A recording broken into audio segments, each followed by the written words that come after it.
ladies and gentlemen. Last week, we accomplished together what we could not individually do. We successfully tabled Rule 71 requests on the entire migration pact.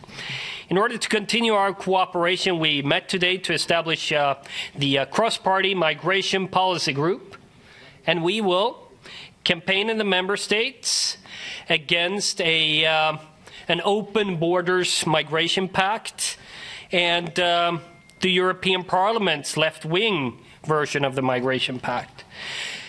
We will improve cooperation between governing parties that oppose the proposal and those parties that support governments or are in opposition in other countries. We will write concrete proposals for legislative texts that can be introduced in future negotiations.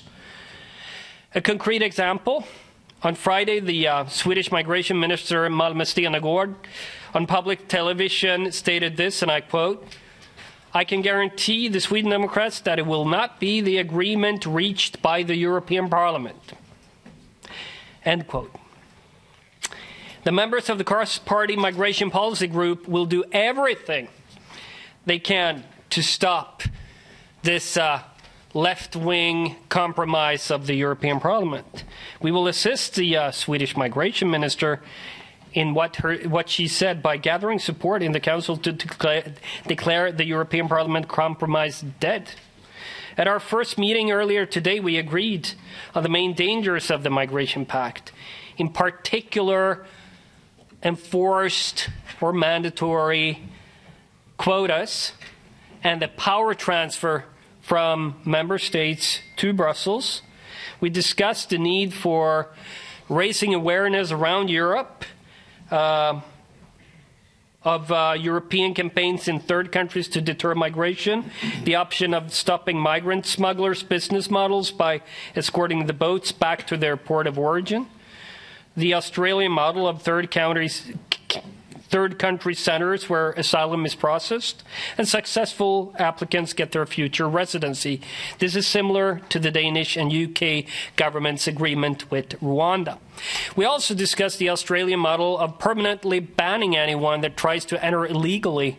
And finally, we discussed the possibility of giving freedom from the Migration Pact to any member state that secures a Denmark-style justice and home affairs opt-out in the future. So, in conclusion, we believe that we have a good chance to stop the European Parliament proposal as it stands and its main mandatory quotas and to produce something much, much better in the Council. Thank you. Thank you. Gilles Le Breton. Okay.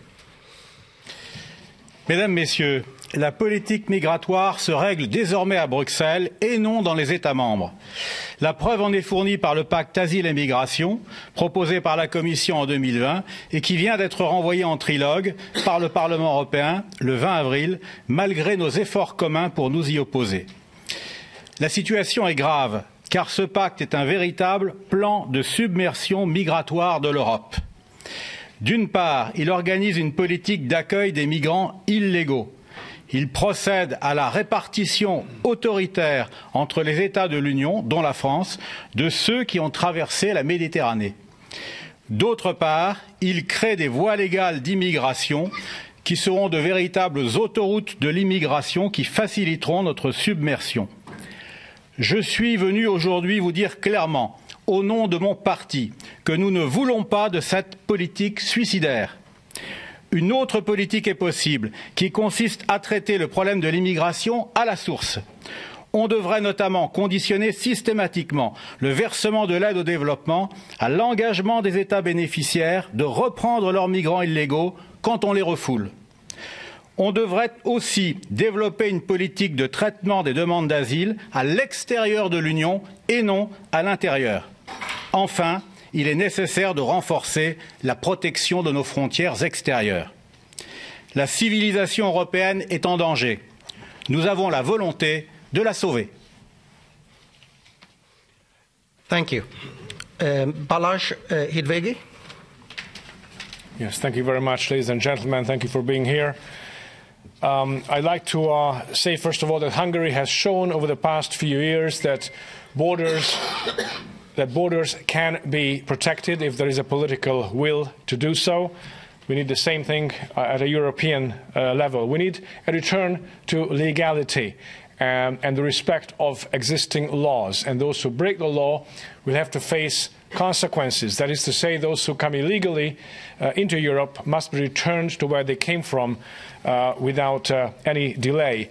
Also, efforts to protect European borders, including border fences, the building and maintenance of border fences, are a way to show solidarity towards our European brethren. And those efforts must be also supported at the European level, including European funding for border fences and border protection efforts. Also, it needs to be stopped that border guards, Frontex, and efforts to protect the border are attacked. We need to stop harassing border guards. That's just not a possibility. The European Parliament's position as it stands on migration is disastrous and unacceptable. It will not solve the migration problem. It will further create difficulties, and it will make an already bad situation worse. This way we cannot stop tragedies in the Mediterranean or elsewhere. We are creating, with the European Parliament's proposal, further pull factor, further illegality, and that cannot be tolerated. So we are calling on the Council at the upcoming negotiations to respect these principles and return to legality in Europe and return to consequences if somebody breaks the law. We need a fundamentally new European approach, and we need to respect these proposals. Thank you for your attention. Thank you. Jorge Buxado. Thank you. I will speak in Spanish. Las fronteras son un elemento esencial, constitutivo de las naciones y de los Estados miembros. Y, por tanto, las naciones son un elemento esencial y constitutivo de la Unión Europea. Segunda idea, la sostenibilidad económica de los modernos y costosos estados del bienestar, del sistema de ayudas sociales, del sistema de desempleo, de los sistemas de pensiones, dependen, por encima de todo, para el futuro de Europa, del control de la inmigración ilegal, incluso muchísimo más allá de todas las políticas de la sostenibilidad ambiental. Tercero, el pacto de asilo e inmigración que se plantea por este Parlamento parte del principio de fronteras abiertas, y las fronteras abiertas han sido siempre un fracaso cuando se ha intentado. La promoción del multiculturalismo lleva al colapso a nuestras ciudades y a nuestros barrios. Por eso queremos un pacto de asilo que tenga tres líneas fundamentales: actuaciones de prevención de la inmigración ilegal, lucha contra las mafias, protección de las fronteras, reforzamiento de la actividad policial en el control de las fronteras, y tercero, por supuesto, que todo el escrutinio de aquellos que quieran entrar en territorio europeo se haga fuera del territorio de la Unión Europea. Creo que es un compromiso muy claro, pero no es un compromiso político, y con esto concluyo, de los partidos que estamos aquí, sino que creo que representamos la voz de millones de europeos que están al margen de lo que se está decidiendo por las élites de Bruselas. Muchísimas gracias. Thank you very much. Bernhard Zimnik. Thank you very much. To see all the problems, we have to go a couple of years back. And I remember on the very famous Gallup study a couple of years before, where they are reporting in this study about around about 70 million people they are willing to leave their country in southern sub-Sahara, just only this part of the world. We are not talking about Middle East, we are not talking about Afghanistan and other hot spots. This means this is a huge threat for our Europe. And the European Union, the answer was to establish 2020 in secret a kind of a plan that names is the Pact on Migration and Asylum. we discovered this and we are warning about it. We are now analyzed the pact, what is the effect on the European population, on the European system, on the European nations. And this is the result. We have made a study, but it was not noticed by the press. We tried to do our very, very best. So the situation is now that we are on a situation where we are now implement this kind of pact here in Europe, and the disadvantage of the people and disadvantage of the nation. Europe tries to centralize and not to solve a problem, to increase a problem on the burden for our nations. And this is the result we made here, not fixed on a fraction. So some interested member of parliaments reported about in their countries what does it mean, this mass migration. And this is frightening. Please take a note about this. Thank you. Thank you. Tom van der Driesche. Now, the promise of the European integration was to abolish internal borders and thereby protect the external borders. You cannot have safety for your citizens without protection of your borders. And I think it's the duty of every politician to aim for this goal. This is why we got elected in the first place. Now, the asylum crisis has been raging for years on our countries. And as in every crisis, we can look back at the banking crisis, the euro crisis, the asylum crisis from 2015, COVID crisis and so on. The solution of the European elite is always exactly the same. Ever more European Union, ever more bureaucrats, ever more centralized power, ever less democratic power by nation states. Now, if you look at the EU Migration Pact, it has two basic components. One is on migration, the other is on asylum. If you look at what Commissioner Johansson said about the aim of this pact, literally, we need migration. And Commissioner Jourova added to that, why do we need migration, according to her? Because we face denatality in Europe. So it is a plan constructed to force migration in Europe to repopulate Europe.